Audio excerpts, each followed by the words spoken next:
Canal Novel e Fanfic Narradas. Fanfic Crepúsculo, O Tigre Adormecido.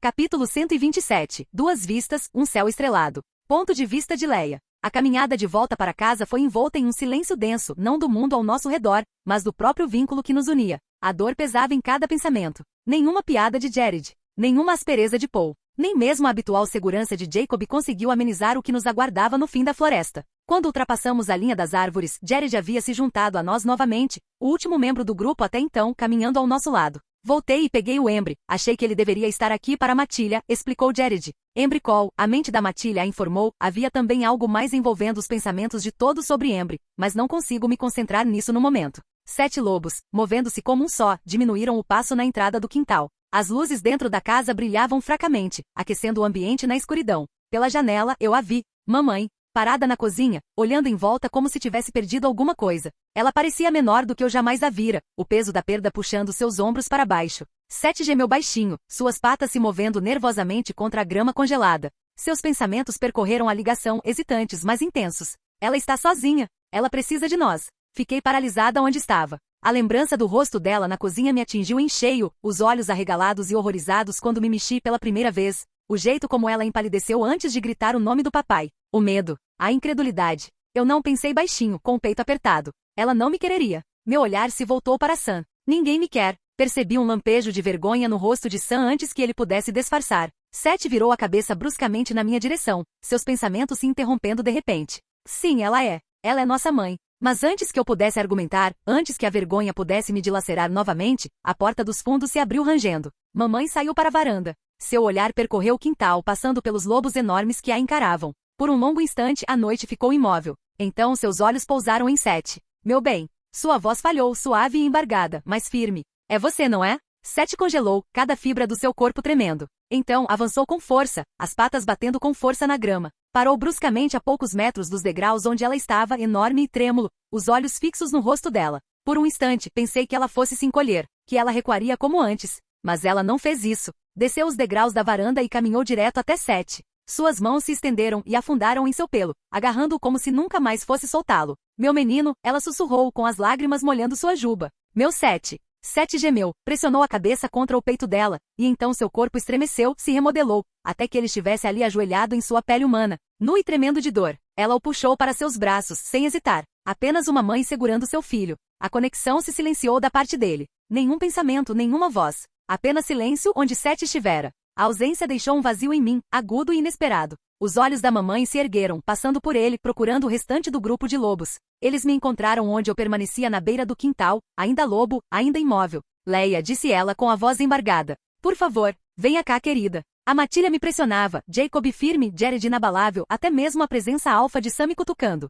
Mas tudo o que eu conseguia sentir era a lembrança do rosto do meu pai quando ele caiu, o medo nos olhos da minha mãe, a culpa que me apertava cada vez mais a cada respiração. Não, sussurrei na ligação, dando um passo para trás. Não posso. Não agora. Leia, a mãe tentou novamente, estendendo uma das mãos enquanto segurava Seth com a outra. Por favor. Era demais. As vozes deles, os olhos dela, o vínculo apertando cada vez mais. Eu queria silêncio. Eu queria distância. Eu queria ir embora. Eu fugi. A voz de Seth gritou atrás de mim, agora fraca, levada apenas pelo ar, não pelo laço. Leia. Não vá. A matilha avançou, pronta para seguir, mas a ordem de Sam ecoou pela conexão como um trovão. Recuem. Deixem-na ir. Todos. Voltem à posição inicial. E então, mais suavemente, dirigindo-se apenas a mim, recupere o equilíbrio, Leia. Estaremos aqui quando você estiver pronta. Daremos a você todo o tempo que pudermos. O ruído diminuiu à medida que, um a um, os outros desapareceram, sua presença dissipando o vínculo da minha mente. Silêncio. Silêncio abençoado. Pela primeira vez desde que isso começou, meus pensamentos eram somente meus.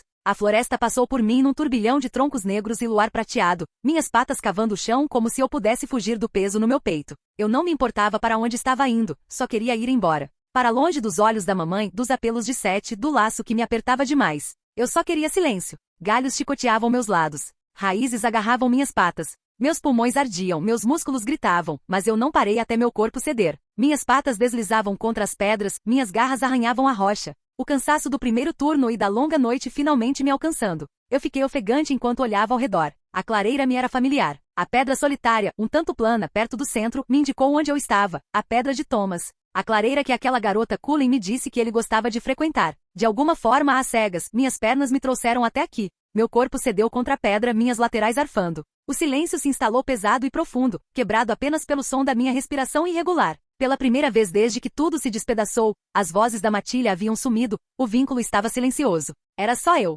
Abaixei a cabeça contra a pedra fria, o calor no meu peito se transformando em brasas. Me odiei por isso, mas chorei. Soluços profundos e trêmulos que irromperam da minha garganta de lobo e desapareceram na noite. Por papai. Por mamãe. Por Sete. Por mim. E lentamente, enquanto as lágrimas me escorriam até a última gota, o fogo dentro de mim se transformou. Menos raiva, mais dor. Menos tempestade, mais exaustão. A mudança aconteceu sem que eu a forçasse. Meu corpo estremeceu, os ossos se dobraram, os pelos se retraíram, até que me vi no chão da floresta, nua e tremendo, mas pelo menos não estava com frio, apenas nua na floresta sozinha. Encolhi os joelhos contra o peito, abraçando-me, tentando me esconder da noite. De tudo. E então, um sussurro de vento agitou os galhos acima de mim. Um leve farfalhar, de uma direção incomum, atraiu meu olhar. Ali, pendurada nas árvores, presa onde o tempo e a chuva não a tinham levado, estava uma mochila, gasta, manchada pelo tempo. Me esforcei para me levantar com as pernas trêmulas e estendi a mão para pegar a mala, com o coração disparado. Lá dentro, dobradas cuidadosamente como se alguém as tivesse deixado esperando, estavam as roupas.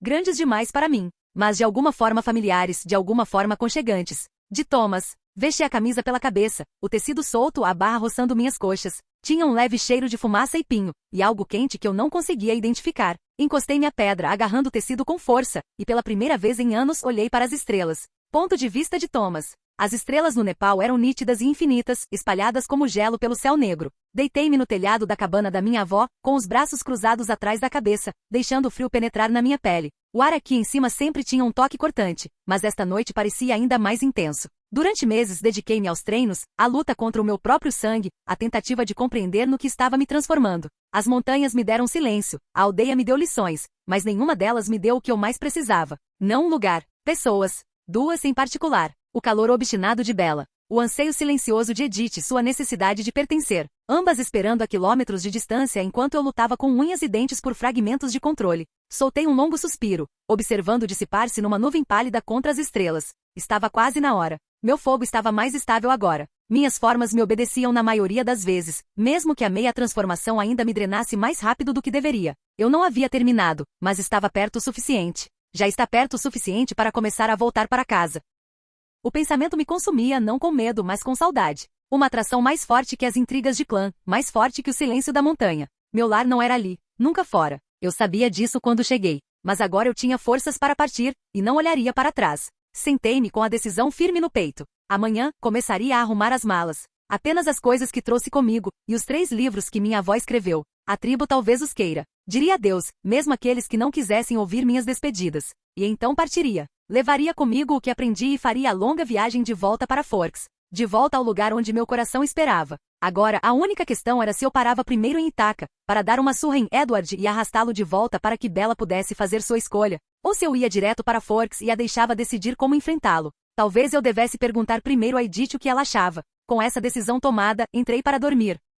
Capítulo 128. A montanha lembra. O telefone via satélite vibrava na minha mão enquanto eu esperava Edith atender. Estava ansioso para lhe contar que finalmente estava voltando para casa. A expectativa fazia cada segundo parecer uma hora. O ícone da bateria piscava em vermelho no canto da tela. A placa solar havia sido guardada, pois se provar inútil na última semana com a densa cobertura de nuvens. Teria que ser breve. A conexão foi estabelecida e as preocupações com a duração da bateria desapareceram. Thomas. A voz de Edith soou fraca e estática, mas firme. Bom dia, meu amor. Espero que meu sorriso tenha transparecido na minha voz. Você nunca me ligou de manhã? Aconteceu alguma coisa? Percebi a preocupação em sua voz. As palavras escaparam antes que eu pudesse impedi-las, como um suspiro preso. Estou voltando para casa. Meu primeiro pensamento foi provocá-la, mas ouvir sua voz dissipou essa ideia. Além disso, a bateria não me permitiria prolongar isso. Sua inspiração foi brusca, quase um soluço. Você está falando sério? Acabou por aí? Aprendi o que precisava. O suficiente para seguir em frente. Chegou a hora. Meu polegar roçou a borda gasta da capa do celular, embora meus olhos estivessem fixos no amanhecer pálido que se espalhava pelas colinas.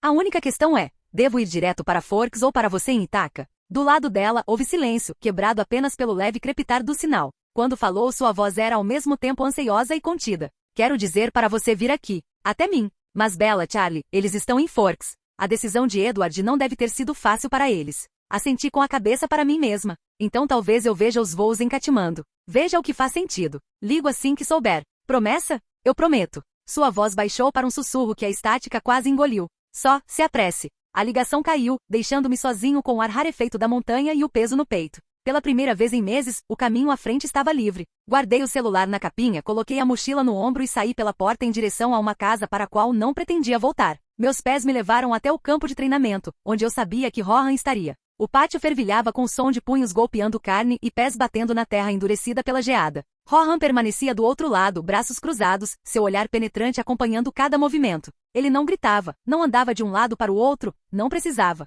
Seu silêncio tinha mais peso do que qualquer ordem gritada. Ele me viu no instante em que entrei no pátio. Um leve estalar de dedos dispensou os pares que lutavam, e o espaço ficou em silêncio, exceto pelo sussurro do vento entre as bandeiras hasteadas acima de nós. Você chegou cedo, disse Rohan, com a voz tão firme quanto a montanha atrás dele. Não estou aqui para treinar. Minha respiração formou uma névoa à minha frente. Estou indo embora. Uma de suas sobrancelhas se ergueu, mas sua expressão não vacilou. Indo embora? Aprendi tudo o que podia aqui. É hora de voltar para casa. Por um instante, ele simplesmente me estudou, seu olhar escuro e fixo. O silêncio se prolongou, tão longo que seu peso pressionou meu peito. Você acha que está pronto, que sua ligação com a montanha é forte o suficiente? Disse ele por fim. Endireitei os ombros. Vim e fiz o que combinamos em Forks. Treinei, aprendi a me controlar. Isso basta. O maxilar de Rohan se contraiu. Controle não é o mesmo que equilíbrio. O fogo que você carrega não é uma ferramenta, Thomas. É uma dívida. Cada brasa deve retornar à sua chama ou se extingue sozinha. Franzi a testa sem saber se ele estava me advertindo ou recitando algum provérbio antigo.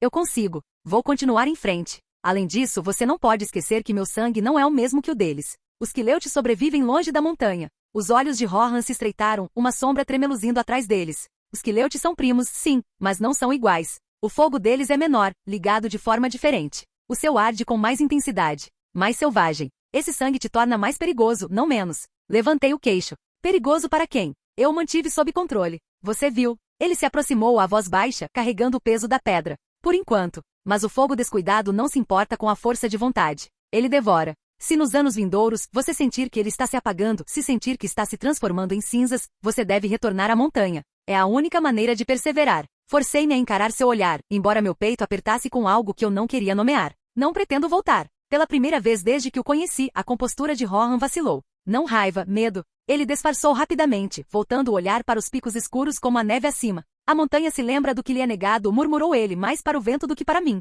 Ajustei a mochila mais acima no ombro e ofereci a mão, pois não queria ir embora em desacordo com alguém que tinha feito tanto por mim. Rohan olhou para minha mão por um longo momento. Os músculos de sua mandíbula se contraíam como se ele estivesse ponderando algo mais do que um simples aperto de mãos. Finalmente ele a apertou, um aperto firme e caloroso, porém breve. Você carrega mais do que imagina, disse ele em voz baixa. Espero que o caminho que você escolheu seja amplo o suficiente para conter tudo isso. Dei um breve aceno de cabeça, sem saber o que dizer, e então soltei. Sua mão permaneceu ali por mais meio segundo, como se relutasse em me soltar, antes de ele a dobrar para trás das costas. Sem dizer mais nada, virei-me e saí do quintal. As bandeiras de oração tremulavam ao vento acima de mim, suas cores borradas contra o céu pálido, e eu mantive os olhos fixos na trilha que me levaria ao centro da vila. O cheiro de fumaça de lenha e arroz fervendo me recebeu antes mesmo de eu chegar ao terraço inferior. Fogueiras matinais ardiam baixas nas lareiras de pedra, sua fumaça se espalhando pelo ar pálido. Figuras se moviam na névoa, começando o dia com o ritmo tranquilo do hábito. Encontrei Dorje agachado ao lado de uma das maiores fogueiras com as mangas arregaçadas, virando o pão sírio na pedra quente com uma pá de madeira.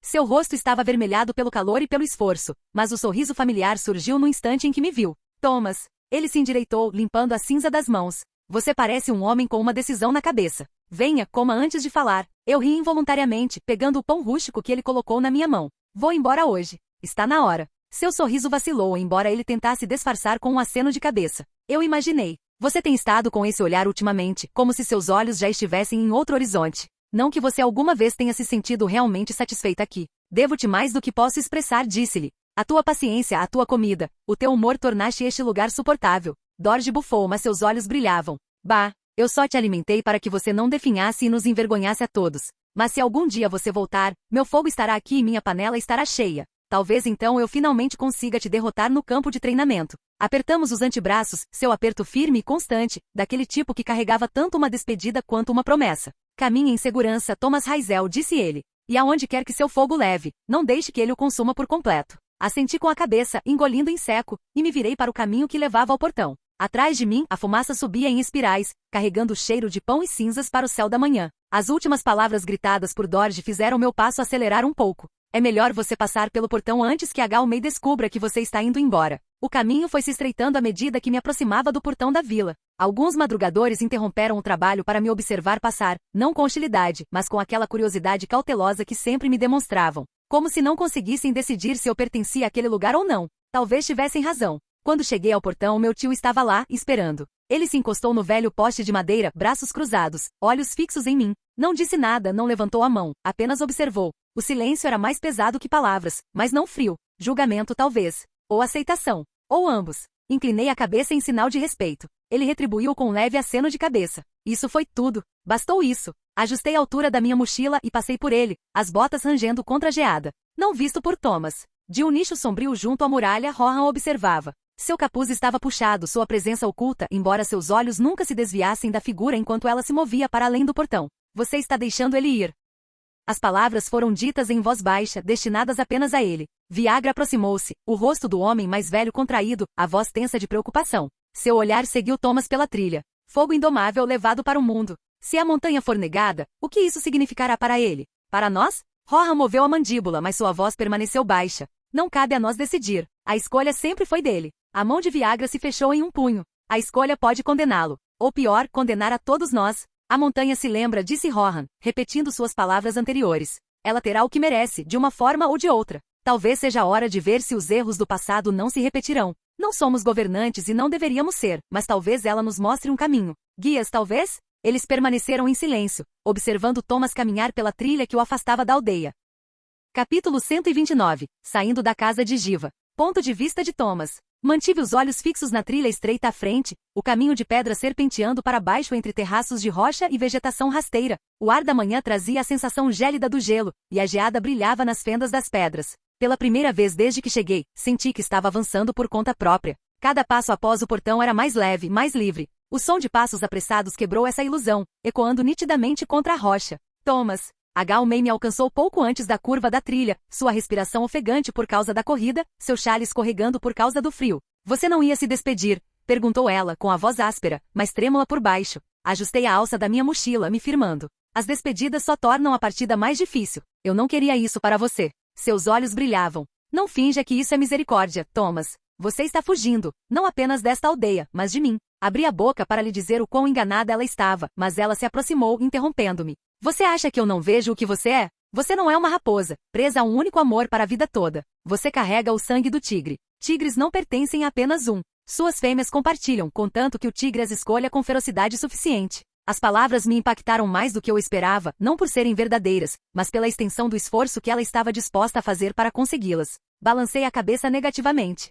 May, você é uma lutadora habilidosa e eu a respeito por isso. Mas não distorça o que tivemos. Você nunca foi minha, e eu nunca fui seu. Seu rosto se contraiu, mas ela manteve o queixo erguido. Você acha que eu não sei disso? Eu queria sua força na linhagem do meu clã. E sim, eu teria aceitado mais se você tivesse me dado. Mas se não agora, então pelo menos lembre-se de mim para quando você voltar. O tempo pode mudar sua visão sobre liderança. Franzi a testa, mas ela prosseguiu, com a voz mais firme, quase calma. O fogo dentro de você vai se apagar. Sempre se apaga. Quando você voltar para a montanha, eu estarei aqui. E estarei esperando. Sua mão escorregou do meu braço, o chale apertando-se ainda mais em volta dos ombros. Ela me lançou um último olhar inquisitivo, depois deu um passo para trás, observando-me enquanto eu retornava pelo caminho. Ajustei a alça da minha mochila e continuei andando, o barulho das pedras rangendo sob meus pés me levando para mais longe da vila. Mais uma vez, invisível por Thomas. De seu ponto de vista oculto, os dois anciãos observaram May recuar lentamente em direção ao portão, agarrando-se firmemente ao chale para se proteger do frio.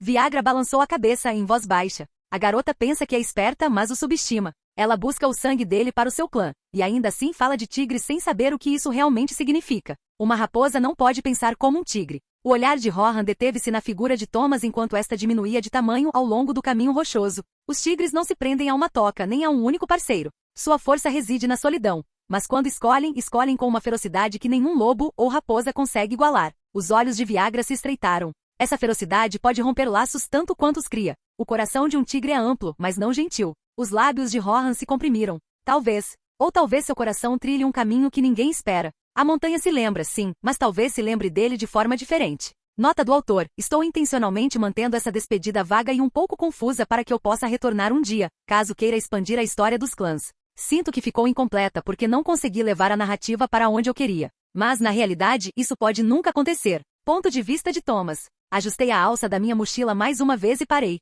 O peso nos meus ombros parecia errado, lento demais, pesado demais. Se eu fosse a pé, levaria 3 dias para chegar a Seabrubezy. Eu não tinha 3 dias para perder. Bem, eu fiz isso, mas na verdade não queria esperar mais do que o necessário para voltar a Edith. Com a respiração controlada, tirei a mochila das costas e a segurei nas mãos. O fogo se acirrou dentro de mim, ansioso. Rapidamente, tirei minhas roupas e as guardei na mochila, buscando fogo em minha mente. A mudança percorreu meu corpo como uma tempestade. Ossos esticaram, músculos incharam, o mundo se inclinou enquanto meus sentidos explodiam para fora. Em um instante, caí sobre as 4 patas, a pedra fria mordendo as almofadas dos meus pés. A mochila ficou balançando desajeitadamente por um instante antes que eu a segurasse firmemente com a boca. As alças tinham gosto de suor e couro, mas ela aguentaria. Então eu corri. As curvas fechadas e os terraços rochosos que me atrasavam em forma humana não eram nada para o tigre. Meu corpo se movia com um ritmo que eu não havia conquistado, mas que reivindiquei mesmo assim, a força pulsando em cada passada, as garras cravando-se na pedra, o rabo estalando para manter o equilíbrio enquanto eu saltava de um afloramento rochoso para outro. Não corri a toda velocidade, mas mantive um trote constante. O tipo de ritmo que me permitiria percorrer os quilômetros sem me cansar muito rapidamente. O ar rarefeito da montanha enchia meus pulmões, mas eu jamais vacilei. Onde um homem tropeçaria, o tigre avançava. As horas se confundiram com as batidas fortes do meu coração, o vento gélido nos meus pelos faciais, o ritmo incessante dos músculos e das pedras. A trilha de 3 dias desmoronou sob meus pés, desmoronando em uma longa noite. Quando as luzes de Seabrubezy começaram a cintilar fracamente no vale abaixo, minhas pernas ardiam. Minha respiração estava ofegante e o peso da mochila puxava meu queixo como uma âncora. Mesmo assim, não parei até chegar à entrada da vila. Ali, escondida entre as sombras das paredes de pedra, deixei a mudança se dissipar. O fogo tremeluzia relutante em se apagar, mas finalmente me ergui sobre as 2 pernas novamente, tremendo, dolorida e encharcada de suor. Larguei a mochila aos meus pés, com o peito a arfar. Um dia e parte de uma noite. 3 dias reduzidos a 1. Rapidamente encontrei um lugar para me vestir, depois fui para o hotel. Reservei um quarto para passar a noite e comprei uma passagem para o primeiro ônibus para Katmandu na manhã seguinte. Então caí num sono profundo e sem sonhos. A manhã chegou depressa demais. Meu corpo ainda doía da corrida, cada músculo tenso, mas a chama dentro de mim pulsava firme. Fiz o check-out do hotel com os primeiros raios cinzentos da aurora e embarquei no ônibus. Os assentos eram estreitos, feitos para pessoas menores que eu. Com meus 2,3 metros de altura, eu me destacava desajeitadamente entre os outros passageiros, com os joelhos pressionados contra o assento da frente e os ombros espremidos no corredor. Alguns viajantes tentavam não me encarar, mas seus olhares permaneciam fixos em mim mesmo assim. Em um país onde o homem médio era quase meio metro mais baixo, era impossível me ignorar. O ônibus sacolejava pelas estradas sinuosas, curvas fechadas agarradas a penhascos que despencavam em desfiladeiros lá embaixo. Durante 9 horas ele balançou e sacudiu, o ar denso de poeira e diesel. Minhas pernas ficaram cãibras, mas não reclamei. Comparado a 3 dias a pé, isso ainda era mais fácil. Quando chegamos a Katmandu, o sol já estava baixo, um dourado nebuloso por trás do véu de trânsito e poluição. O barulho da cidade me atingiu como se fosse outro mundo, buzinas soando, vozes gritando, scores zigue-zagueando entre os carros. Mesmo ali em meio à multidão, as pessoas viravam a cabeça quando eu passava. A altura, os ombros, o rosto estrangeiro, eu não conseguiria me misturar nem se quisesse. Coloquei a mochila nas costas e abri caminho pela multidão até o terminal do aeroporto. Lá dentro, o ar estava mais fresco, mas não menos frenético. Anúncios ecoavam pelo teto, painéis de voos piscavam. Seattle, Nova York. Opções. Hesitei, dividida entre Forks e Ithaca, exatamente como havia dito a Edith. Mas primeiro, o telefone. A tela nem sequer piscou quando tentei ligá-lo, a bateria estava completamente descarregada. Procurei pelo terminal até encontrar uma fileira de tomadas ao longo de uma parede, a maioria já ocupada por viajantes debruçados sobre seus próprios dispositivos. Mesmo ali, os olhares das pessoas se voltavam para mim enquanto eu me inclinava sobre a fila, com a mochila pendurada no ombro. Finalmente encontrei um espaço, me agachei e conectei o aparelho. A tela voltou a acender. Demorou quase 15 minutos para carregar apenas uma barra de bateria. Teria que ser o suficiente. Rolei a tela até encontrar o número de Edith e apertei o botão de chamada, meu pulso acelerando a cada toque. Thomas. Sua voz irrompeu tensa, como se ela estivesse tentando não falar muito rápido. Sou eu. Um alívio apertou meu peito ao ouvir sua voz. Eu estava tão perto de vê-la novamente. Cheguei a Katmandu. Estou procurando voos agora. Só preciso decidir onde vou pousar primeiro. Forks ou Ithaca. Houve um sopro de ar na linha, como se ela tivesse tapado o receptor. Então veio a sua voz, urgente. Thomas. Alice teve uma visão. Eu paralisei. Que tipo de visão? As palavras de Edith saíam atropeladas, mal conseguindo controlá-las. Ela viu Bella, pulando, de um penhasco para o mar. Por um tempo pensamos sua voz falhou, pensamos que ela estivesse morta. Voamos para Forks assim que Alice pôde confirmar onde ela estava. Prendi a respiração. Ela está viva, disse Edith rapidamente. Jacob a tirou da água. Ela está abalada, mas segura. Mas Thomas, Sua voz vacilou novamente. Ao fundo, eu podia ouvir o tom mais suave de Alice, palavras não destinadas a mim, mas impossíveis de ignorar. Ele acha que ela está morta, disse Alice sombriamente. As palavras me atingiram em cheio. Apertei o telefone com mais força. Quem? A voz de Edith voltou, embargada. Edward. Ele ligou para a casa da Bella. Um estranho atendeu o telefone na casa do Charlie, Jacob, e disse ao Edward que Charlie estava no funeral. Ele queria dizer o funeral do Harry Clearwater, mas Edward acreditou. Ela prendeu a respiração. Ele acredita que estavam enterrando Bella. O mundo girou sob meus pés, o ruído do terminal se transformando em um rugido abafado. E agora? Forcei as palavras a saírem entre dentes cerrados. A voz de Alice cortou a linha, mais incisiva desta vez. Agora tenho uma visão dele em Volterra. Com os Volturi. Ele está pedindo a eles que acabem com a vida dele.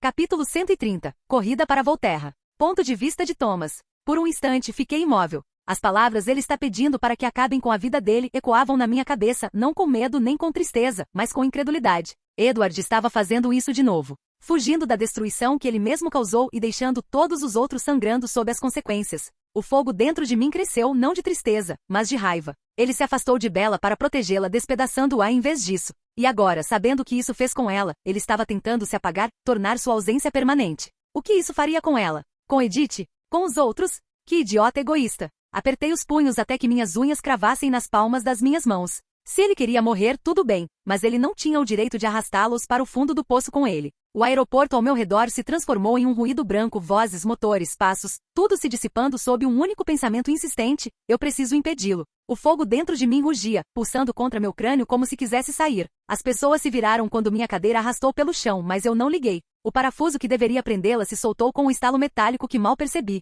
Estendi a mão, desconectei o carregador do celular e joguei minha mochila sobre um ombro. Roma, voo QR649, embarque em menos de 45 minutos via Doha. Perfeito. Forcei minha respiração a ficar calma o suficiente para falar e comprei a passagem ali mesmo, com metade do aeroporto aglomerada em volta do balcão atrás de mim. A mulher no balcão ficava me olhando de relance, provavelmente não estava acostumada com homens que pareciam capazes de levantar o avião sozinhos, mas processou a reserva sem dizer uma palavra. Com a passagem de primeira classe em mãos, dei um passo para o lado e peguei o telefone via satélite. A bateria tinha subido mais uma barra antes de eu desconectá-lo, bom o suficiente por enquanto. Comecei a caminhar em direção ao portão enquanto descava o número de Edith. A conexão foi estabelecida. Edith. Thomas, graças a Deus. Você conseguiu um voo? Já reservei, disse eu, conferindo o jornal novamente. De Katmandu para Doha e de Doha para Roma. Estarei na Itália pela manhã. Uma troca de palavras abafada da parte dela, a voz de Alice ao fundo, rápida e controlada. Nosso roteiro está definido, disse Edith. De Seattle para Nova York e depois Florença.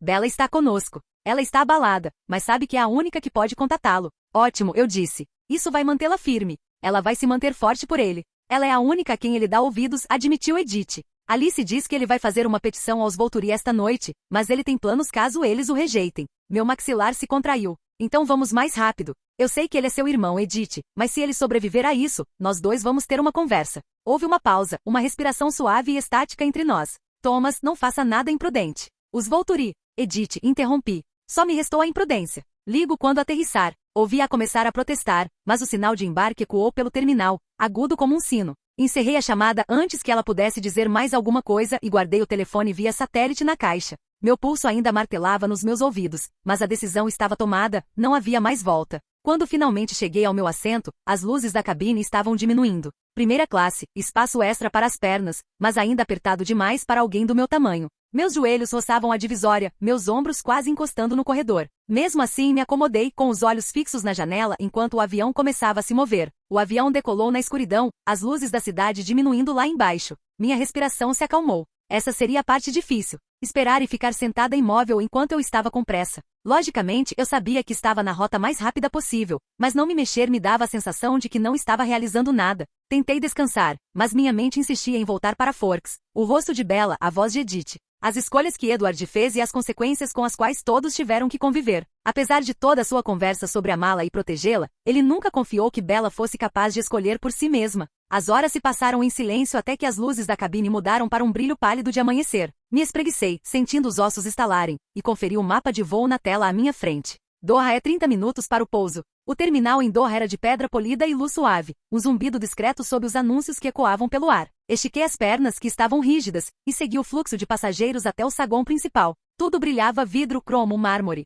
Lembrou-me da casa dos Cullen, precisa, organizada, eficiente. Encontrei um canto vazio perto de uma estação de carregamento e peguei o telefone via satélite. A tela acendeu. Edith atendeu no primeiro toque, com a voz mais nítida do que antes. Thomas, cheguei a Doha. O próximo voo embarca em minutos. Estarei em Roma antes do amanhecer. Um leve alívio transparecia em sua voz. Ótimo. Já embarcamos em Nova York para Florença. Alice disse que devemos chegar a Volterra por volta do meio-dia, horário local. Ajustei a alça da minha mochila, caminhando lentamente para manter meu corpo em movimento. E Edward? Ele ainda está na cidade, disse ela. Eu conseguia ouvir vozes abafadas atrás dela. Alice, calma e fria, bela, mais quieta, com o coração em pânico, mas sob controle. Ele mudou de lugar 2 vezes. Alice acha que ele está explorando a área. Ela não consegue enxergar direito, mas acha que ele se instalou na torre do relógio da praça principal. Algo está interferindo. É porque agora estou envolvido, não é?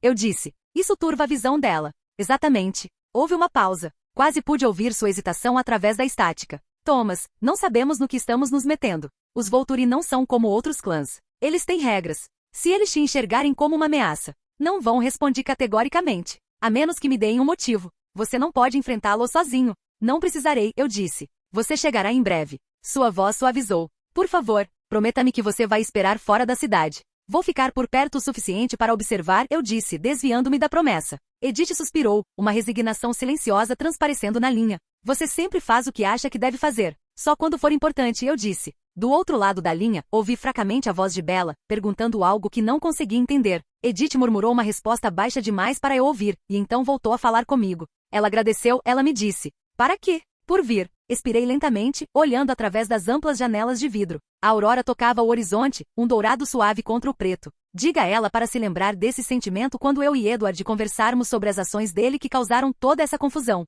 O anúncio de embarque para o meu voo rompeu o ruído de fundo. Voo QR-15 para Roma, embarque iniciado. Esse sou eu disse. Thomas, te vejo na Itália, interrompi, e desliguei. Eu ia me meter em encrenca por ter desligado na cara da Edith tantas vezes. Enquanto caminhava em direção ao portão, alguns viajantes se afastaram sem perceber. Talvez fosse meu tamanho, talvez o olhar em meus olhos. De qualquer forma, a multidão se dispersou facilmente. Sentei-me enquanto os primeiros raios de sol começavam a despontar no céu. Roma, depois Volterra. O avião parou e os motores reduziram a velocidade, produzindo um zumbido baixo e constante. O amanhecer roubara a noite. Roma estendia-se pálida e vasta abaixo de nós, as cúpulas das catedrais e os telhados de terracota captando os primeiros raios de luz. Minhas pernas pareciam pertencer a outra pessoa enquanto eu caminhava pelo corredor, rígidas e eficientes. Não havia tempo a perder, era um pouco mais de 8 horas da manhã. A alfândega foi um turbilhão, uma fila rápida, os acenos indiferentes dos agentes mais entediados do que ameaçadores, minha mochila pendurada em um ombro. O terminal se esvaziou no ar da manhã e no ponto de táxi, onde uma fila de carros amarelos esperava sob a luz filtrada.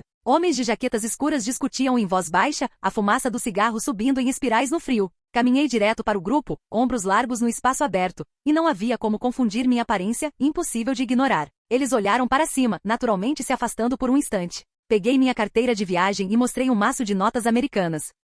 Tenho $1000 em dinheiro vivo para quem me levar até Volterra antes do meio-dia. Depois que sairmos da cidade, acrescento $100 para cada carro que ultrapassarem, mas cada carro que ultrapassar vocês custa $500. Alguém se habilita? $1000 por Volterra, disse um deles, rindo baixinho para disfarçar um lampejo de interesse. Sabe que é uma longa viagem, amigo. E as regulamentações? Ele apontou com o queixo para a autoridade aeroportuária ao longe. Regulamentos não pagam o aluguel, eu disse categoricamente. Você quer o dinheiro ou quer ficar aqui contando as horas?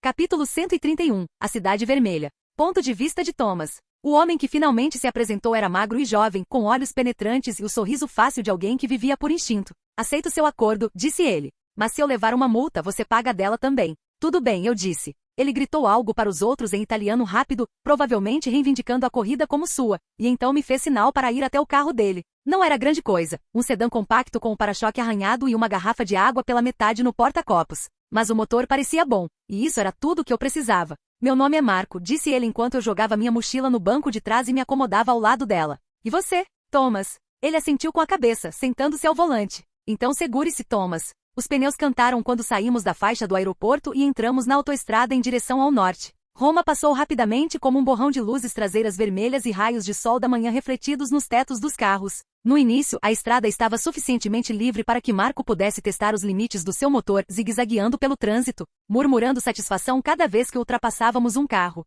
Eu não contava, ele contava, batucando os dedos no volante como um homem que marca pontos mentalmente. Ele dirigia como um homem com algo a provar, suave, confiante, preciso. A paisagem começou a mudar do concreto para o verde, com colinas se alargando a cada quilômetro percorrido. Você disse antes do meio-dia, certo? Perguntou ele. Isso mesmo. Ele sorriu. Então você não deveria ter oferecido tanto dinheiro. Chegaremos 10 minutos adiantados se eu dirigir normalmente daqui para frente. Quanto mais rápido você chegar, melhor será a gorjeta, eu disse. Ele deu uma risada, um latido rápido e pisou mais fundo no acelerador. Quando as placas indicativas para Volterra começaram a aparecer, a estrada já se estreitava em meio a colinas sinuosas. O ar carregava o aroma de ciprestes e poeira, e a linha do horizonte medieval se erguia dos penhascos à frente, torres de pedra projetando-se contra um céu azul profundo. Quanto mais nos aproximávamos, mais lento ficava o trânsito. Primeiro os moradores locais, depois os turistas, e por fim uma longa fila de carros. Sinos tocavam ao longe, ecoando pelo vale. Marco praguejou baixinho. Um desfile, murmurou. Sempre tem desfile nessas cidadezinhas.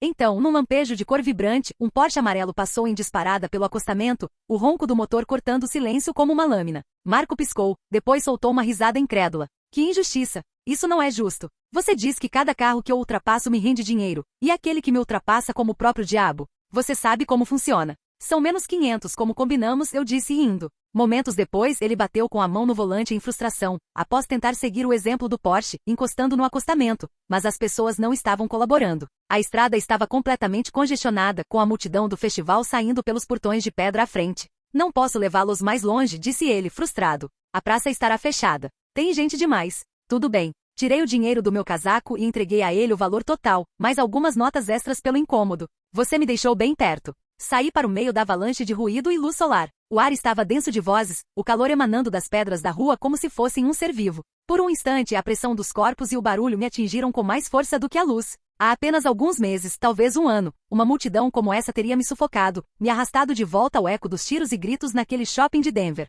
Mas o medo não veio dessa vez. A lembrança estava lá sim, mas atenuada, transformada em instinto em vez de pânico. Eu não era mais aquela criança. Eu havia aprendido a me mover em meio ao barulho sem congelar, a ler uma multidão em vez de temê-la. Ajustei minha mochila e me juntei à corrente de corpos encapuzados de vermelho. Bandeiras escarlates ondulavam nas varandas, cada uma ostentando uma cruz dourada. As ruas estreitas pulsavam com movimento, homens, mulheres e crianças envoltos em carmesim, risos e sinos de igreja ecoando no ar. O aroma de pedra aquecida pelo sol se misturava com vinho e suor. Uma mulher me flagrou parada embaixo de uma faixa que dizia Festa de São Marco. Ela sorriu, ansiosa para compartilhar. Hoje celebramos São Marcos. Ele salvou Volterra dos vampiros. Consegui esboçar um aceno educado. A ironia me invadiu o peito. Se ao menos você soubesse. São Marcos não havia salvado ninguém dos vampiros. Ele os governava. Um dos 3 antigos que ainda governavam esta cidade de suas catacumbas. As ruas se estreitaram, canalizando a multidão em direção à torre do relógio. Seu mostrador negro se erguia acima dos telhados, os ponteiros avançando lentamente em direção às 11h45.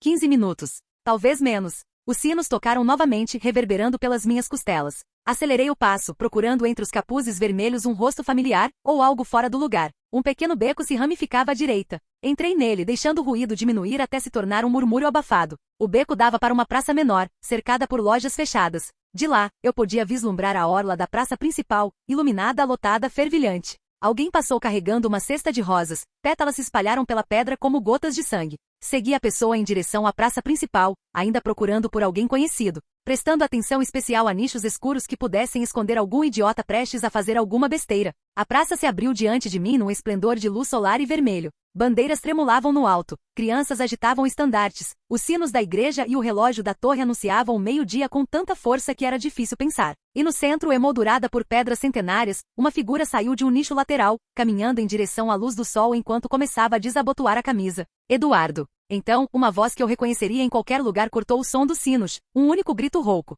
Edward. Bela. Ela rompeu a barricada, tropeçando, correndo a toda velocidade pela praça. O tempo se comprimiu, o ar pareceu se estilhaçar quando ela o atingiu, empurrando de volta para o arco sombrio. Forcei a passagem, ignorando os gritos ao meu redor. Quando cheguei à alcova, eles estavam lá, Bela agarrada a ele, as mãos de Edward pairando sobre os ombros dela, a incredulidade estampada em seu rosto. Por um instante, tudo ficou imóvel. Então eu ouvi passos silenciosos e precisos vindos do corredor. 2 passos. Edward puxou Bela para trás de si. Saudações, cavalheiros. Sua voz tentava transmitir calma e cordialidade, pelo menos superficialmente. Não creio que precisarei dos seus serviços hoje. Agradeceria muito, no entanto, se transmitissem meus agradecimentos e respeito aos seus mestres. Talvez devêssemos levar essa discussão para um lugar mais reservado, veio a resposta. Suave como veludo, mas carregada de ameaça. Edward respondeu prontamente, isso não será necessário, Demetri. Meus amigos podem se juntar ao desfile novamente, e eu ficarei observando daqui até o anoitecer, e então partiremos da sua cidade. A figura maior, encapuzada, deu um passo à frente, com um sorriso educado e incisivo.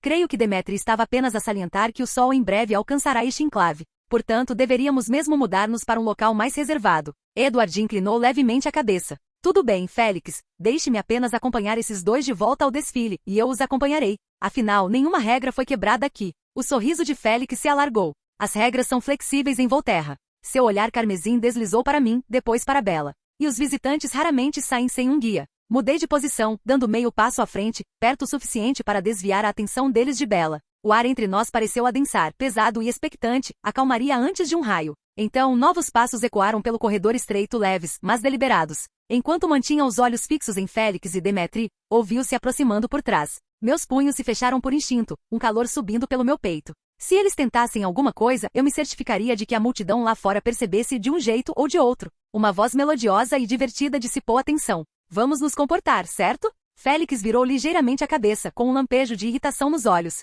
Então, outra voz se seguiu calma, aguda e familiar o suficiente para me tirar o fôlego. Afinal, há damas presentes, disse Edith, com um tom suave como vidro, mas cortante como uma lâmina. Os Volturi ficaram imóveis. Até mesmo os monstros se lembravam de suas boas maneiras quando ela falava, principalmente quando percebiam que agora estavam em desvantagem numérica de mais que o dobro.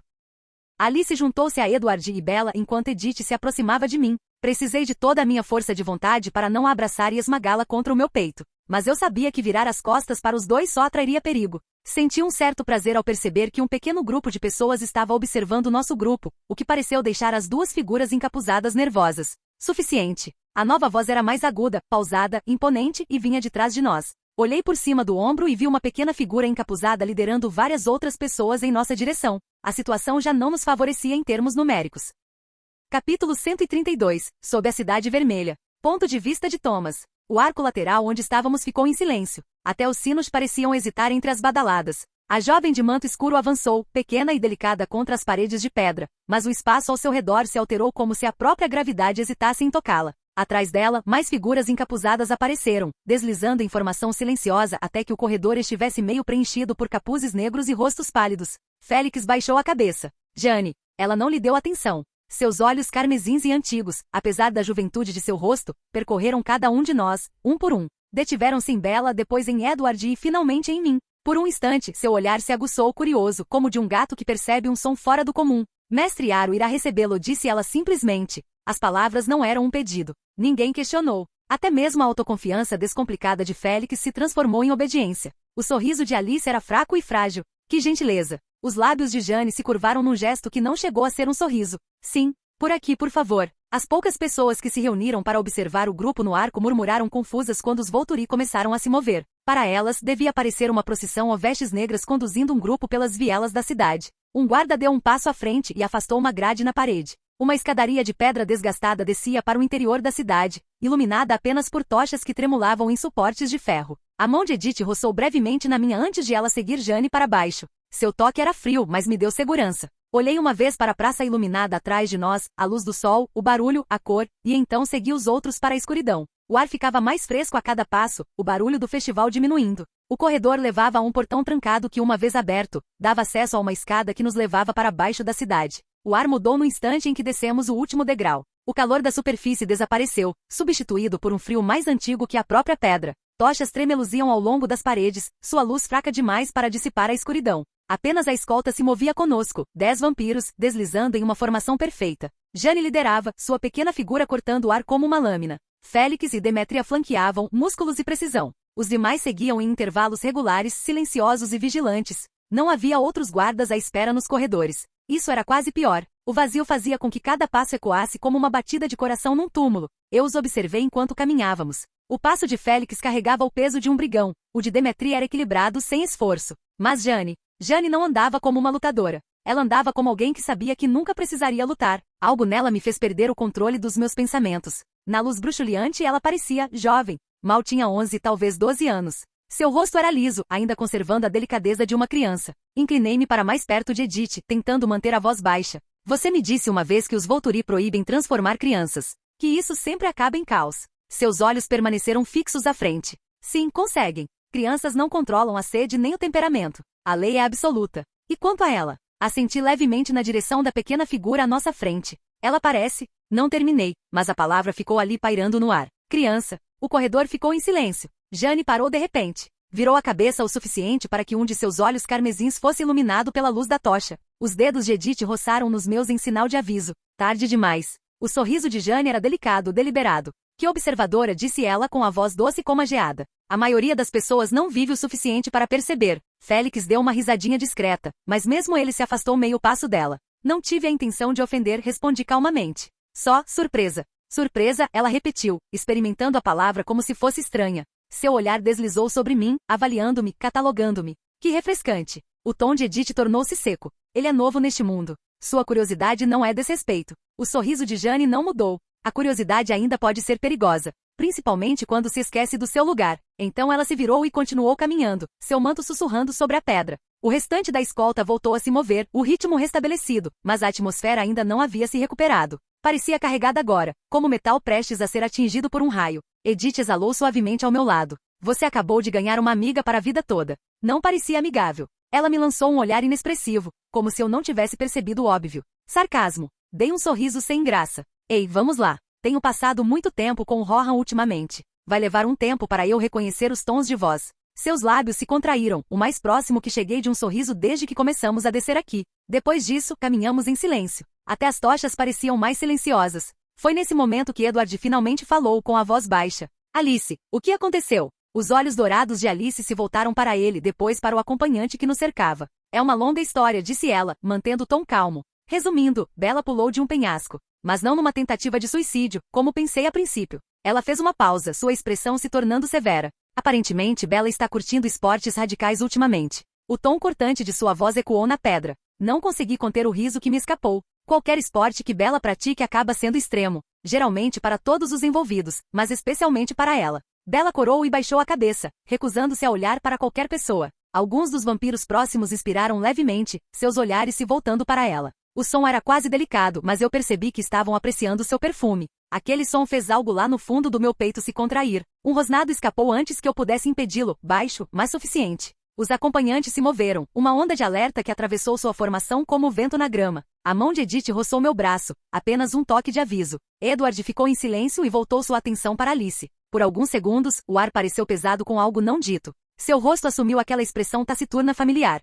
O que quer que ele tivesse deduzido dos pensamentos dela, certamente não era agradável. Ótimo, pensei. Ele pode ficar com isso por um tempo antes que eu compartilhe minha própria decepção com as escolhas dele. Logo em seguida, o corredor se abriu em um patamar diante de um enorme conjunto de portas duplas. 2 vampiros surgiram por trás de nós, dirigiram-se às portas, agarraram as maçanetas de ferro e as abriram. As dobradiças rangeram fracamente, o som abafado pela pedra. A câmara era vasta e fria, todos os sons abafados pela pedra. Vários dos acompanhantes se espalharam ao longo das paredes, seus movimentos silenciosos e ensaiados. Jane fez um gesto para que esperássemos perto do centro da sala. Eu os informarei de que vocês estão aqui. Então, ela e os outros desapareceram por um arco menor no fundo, seus passos se perdendo no horizonte. Pela primeira vez desde que pisei em Volterra, pude respirar sem sentir que precisava estar com pressa para algum lugar. Edith se virou para mim no instante em que o último manto desapareceu. Eu nem pensei, apenas me movi. Meus braços a envolveram, puxando o ar para perto até que sua testa repousasse contra meu peito. O frio de sua pele penetrou minha camisa, me ancorando de uma forma que nenhum calor jamais conseguiria.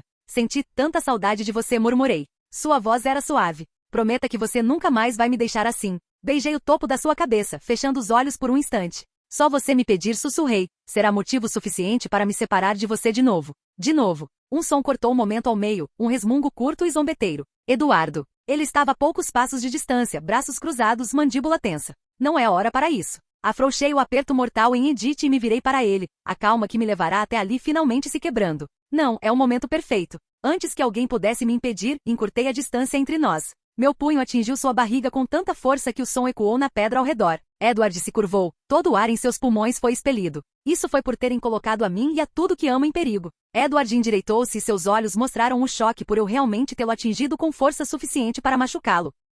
Mesmo que Bella tivesse escolhido tirar a própria vida, forcei a voz, fria como um soco. Pelo menos ela não fez isso de um jeito que colocasse toda a sua maldita família em perigo por causa da sua escolha. Meu golpe seguinte atingiu sua bochecha e o fez recuar vários passos. Bella gritou para eu parar, e eu me virei para ela num instante. Meu dedo apontou diretamente para ela. E não pense que vai escapar dessa, Isabella Svan. Que diabos você estava pensando? Se entregando aqui como uma garrafa de vinho tinto de 18 anos? O rosto de Bella ficou vermelho e ela olhou para o chão com culpa. Edward se recuperou o suficiente para falar. Eu fui embora para proteger Bella, Thomas. Ela corria perigo constante por estar comigo. Abri os braços, gesticulando para os arredores. E como isso está funcionando para você? Pense bem em como sua vinda aqui para se matar teria afetado sua família. Para você seria fácil. Tudo acabaria, mas toda a dor que você carregava seria multiplicada por 10 para sua família. Esme sentiria que não era digna de você pedir ajuda. Carlisle se culparia, pensando que a culpa era dele pela forma como te criou. Enquanto continuava, chutei Edward contra a parede, minha raiva alimentando minha força. Alice se culparia para sempre, pois foram as visões dela que levaram à sua estupidez. Rosalie por ter lhe contado sobre a visão. Seus irmãos, Emmett e Jasper, provavelmente passariam o resto de suas curtas vidas tentando se vingar por você. Pude perceber o impacto das minhas palavras em Edward pela perda de foco em seus olhos quando me aproximei dele novamente. Estendendo a mão para agarrar sua camisa, puxei-o em direção a mais um soco que de fato, lhe abriu um estalo na bochecha e no queixo. Quando ele caiu no chão mais uma vez, eu terminei. Sua irmã teria chorado por você a vida inteira, seu desgraçado egoísta. Os ecos da minha voz se dissiparam no silêncio. Então, uma porta rangeu ao se abrir atrás dos tronos de madeira, e uma procissão entrou na sala, uma onda de movimento escura e graciosa. O primeiro a passar falou num tom divertido, com a voz suave como seda. Ah, uma reunião de família e uma briga. Que dramaticidade maravilhosa. Encarei-o nos olhos sem hesitar. Desentendimentos familiares podem ficar complicados. Seu sorriso se alargou, demonstrando um leve deleite. Com certeza podem, disse ele. E eu aprecio muito as famílias que mantêm suas disputas divertidas.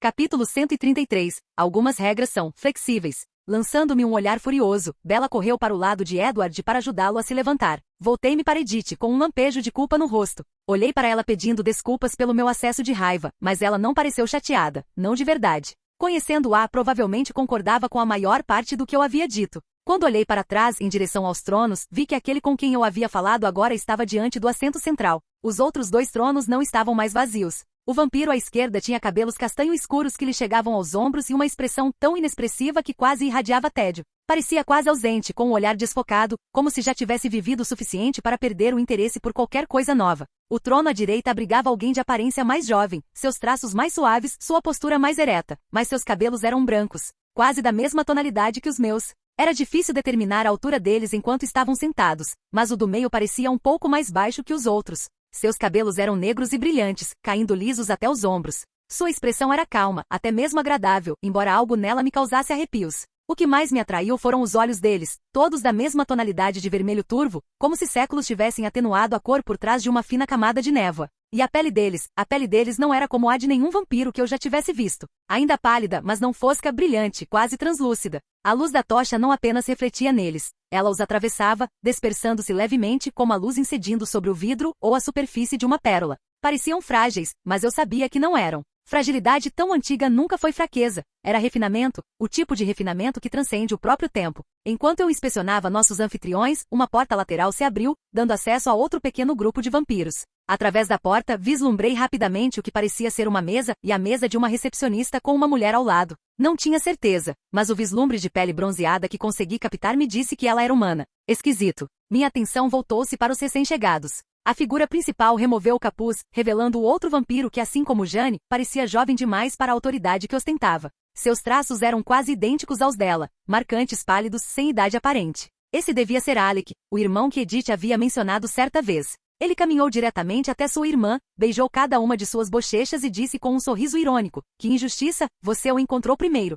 Seus olhos carmesins percorreram nosso grupo. E mais do que esperávamos. O menino se virou para o homem que estava diante do trono central e se ajoelhou. "Padre Aro", disse ele com tom respeitoso, "perdoe-me o atraso. Pensei que nosso convidado estaria mais longe da praça." Ele lançou um olhar acusador para Edward. A voz da líder de cabelos negros era suave e indulgente. "Não precisa se desculpar, querido. Junte-se à sua irmã. Você só perdeu o primeiro ato desta história encantadora." Ele voltou a olhar para Edward, sua expressão iluminando-se com uma falsa ternura. "Meu querido, você não está aliviado agora por não termos atendido ao seu pedido de ontem? Teria sido uma pena." O homem começou a descer da plataforma elevada onde ficavam os tronos, com movimentos graciosos e deliberados. Uma menina pequena deslizou para o lado dele, meio escondida atrás dele, mas sem nunca romper o contato, seus dedos roçando a manga dele como se o toque fosse necessário. "E esta deve ser Bella", disse ele, com a voz suave e cheia de compaixão. "Que maravilha vê-la viva. Você parecia tão certo disso quando conversamos da última vez." Ele fez uma pausa, um leve suspiro escapando de seus lábios. Fiquei desanimado com a sua dor. Aro desceu o último degrau, sua presença preenchendo a câmara de uma forma que nada tinha a ver com seu tamanho. Ele se movia com uma elegância quase hipnótica,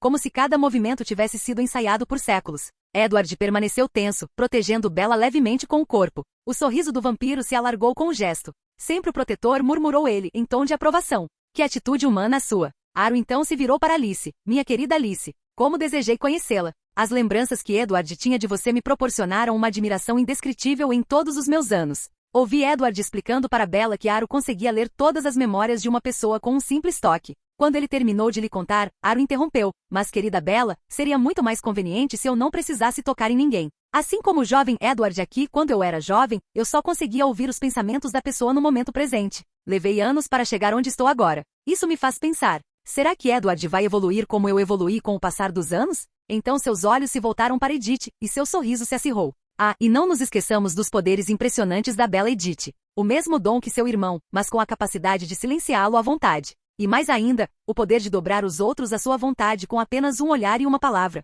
Magnífico! O olhar de Aro desviou-se para mim, demorando-se por um instante. Ele não disse nada em voz alta, mas percebi um lampejo em sua expressão, numa sombra de incerteza, curiosidade temperada por algo que parecia quase cautela. Ele ainda não sabia bem o que pensar de mim, e talvez isso o tenha perturbado mais do que ele admite. Como se tivesse percebido que se demorará demais, Aro virou-se bruscamente. Sua capa sussurrando pelo chão enquanto subia de volta em direção à plataforma onde os 3 tronos o aguardavam. Venham, irmãos, chamou ele, com a voz novamente alegre e ansiosa. Digam-me, o que vocês acham? Quase ri quando notei a pequena sombra agarrada a ele, ainda tentando acompanhar seu ritmo. Ela mal chegava à altura do peito dele, sua mãozinha segurando a manga como uma âncora enquanto ele se movia com energia imprevisível. Aro parou no trono à esquerda do centro e estendeu a mão para o vampiro que ali estava sentado, aquele cujos cabelos castanhos roçavam os ombros, cuja expressão era tão entediada que chegava a ser impressionante. O vampiro suspirou e preguiçosamente ergueu a mão. Tocou o centro da palma de Aro com um dedo e a abaixou novamente. Seu rosto não se alterou, nem mesmo um lampejo de emoção.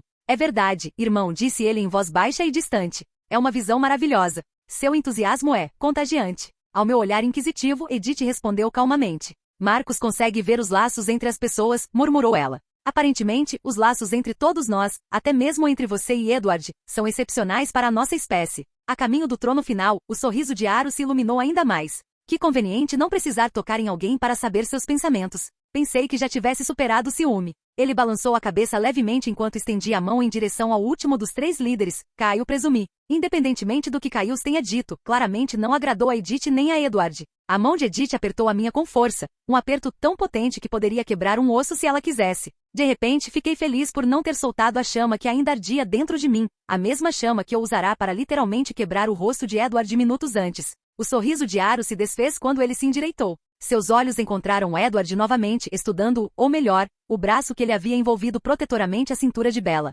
Como você consegue ficar tão perto dela assim? Perguntou Aro com a voz suave, curiosa e ameaçadora. A resposta de Edward veio firme, embora sua tensão fosse visível mesmo daqui. Não é sem esforço. A expressão de Aro tornou-se melancólica, quase triste. Mas ainda assim, latua cantante. Que desperdício. Edward deu uma risada curta e sem humor, eu encaro isso mais como um preço. Aro arqueou uma sobrancelha. Um preço realmente muito alto. Custo de oportunidade, respondeu Edward. As palavras pareceram divertir Aro mais do que deveriam. Sua risada ecoou pela câmara leve mas inquietante, reverberando fracamente contra o teto abobadado. Se eu não tivesse sentido o cheiro dela através das suas memórias, disse ele por fim, jamais teria acreditado que o chamado do sangue de alguém pudesse ser tão forte. Nunca senti nada parecido. A maioria de nós daria tudo por um presente assim, e ainda assim você... Desperdício, concluiu Edward, em tom sarcástico. Aro riu novamente. Ah, como senti falta do meu amigo, Carlisle. Você me lembra dele, só que ele não era tão raivoso ou mal-humorado. Dei uma risadinha com essa última parte, mas todos me ignoraram bem.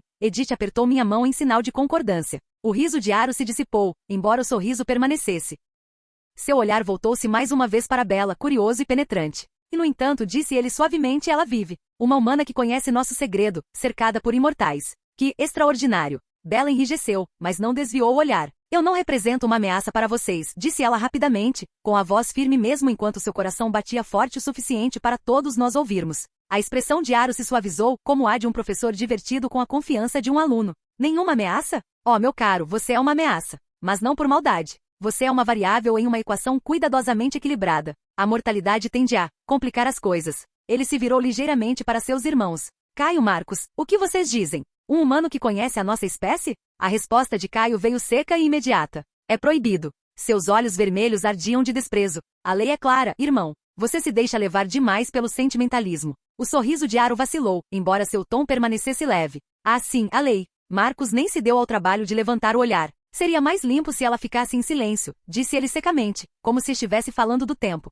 Antes que eu percebesse, minhas mãos se fecharam em punhos. O fogo sob minha pele reacendeu, uma prontidão instintiva, embora eu a reprimisse. Aro acenou levemente com uma das mãos, como se estivesse espantando fumaça. Limpo, talvez. Mas nada interessante. Seus olhos encontraram Bela novamente, brilhando. Veja, minha querida, algumas regras são flexíveis. Um humano que sabe da nossa existência pode viver, sob certas condições. Caius fez um som de desgosto. Você arriscaria o segredo de toda a nossa espécie por pura curiosidade? Em termos de potencial, irmão, corrigiu Aro suavemente. Ele se virou para Alice, e a mudança em seu tom foi imediata, reverente e faminto. O que nos traz, minha querida, de volta a você? Alice encontrou seu olhar, calma, mas cautelosa. Você já sabe o que eu vejo? Sim, disse Aro, aproximando-se com os olhos brilhando. Mas ver através dos seus olhos é outra coisa completamente diferente. Posso? Alice hesitou por meio segundo antes de estender a mão. A risada de Aro ecoou pela câmara novamente quando ele segurou a mão dela entre as suas. Por alguns segundos ele permaneceu completamente imóvel, olhos fechados, a expressão oscilando entre curiosidade,